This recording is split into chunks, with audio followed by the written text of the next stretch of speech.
Tontolo ny fanatanjahantena kosa indray ny valo ka hatramin'ny 12 Desambra 2024 izao dia ho tanterahina eto Antananarivo ny fiadina ny tompon-daka eran-tany eo amin'ny taranja tsipy kanety be ho fanomanana ity fifaninanana iraisam-pirenena ity indrindra ary dia niaona tamin'ny ben'ny tanàna Antananarivo Ramatoa Lalao Ravalomanana ny filohan'ny federasion'ny tsipy kanety be Andriamatoa Claude Azema sy ireo mpiara-miasa aminy akaiky. Ho totosaina eto Antananarivo ny fahavalo ka hatramin'ny 12 ny volana Desambra ho avy izao ny fiadinany ho tompon-daka eran-tany eo amin'ny taranja tsipy kanety be.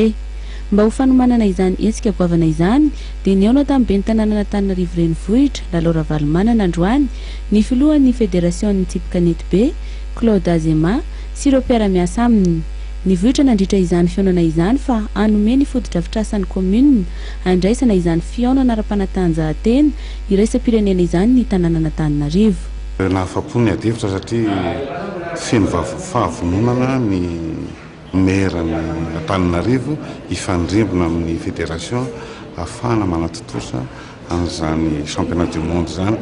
Raha araka ny dinika atao moa dia hoe 750 isan-jato tanterahana eto.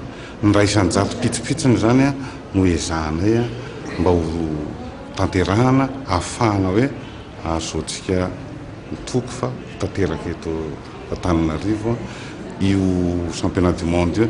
Ny tena mahafapo anay aloha zany dia ny fampanantenana sy ny fahatsorana. Firenena 720 moa no andray anjara amin'ity fifaninanana ity ary délégation avy amin'ny tany miisa 700 no tonga eto Antananarivo mandritra io fifaninanana io.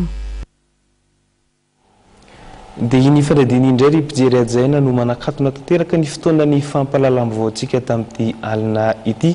Amin'ny fotoananao ny sampana mpikirakira sy ny fampalalam-baovao eto amin'ny fahitalavitra mateveo amin'ny rahampitso indray. Veloma tompokolahy, veloma tompoko vavy.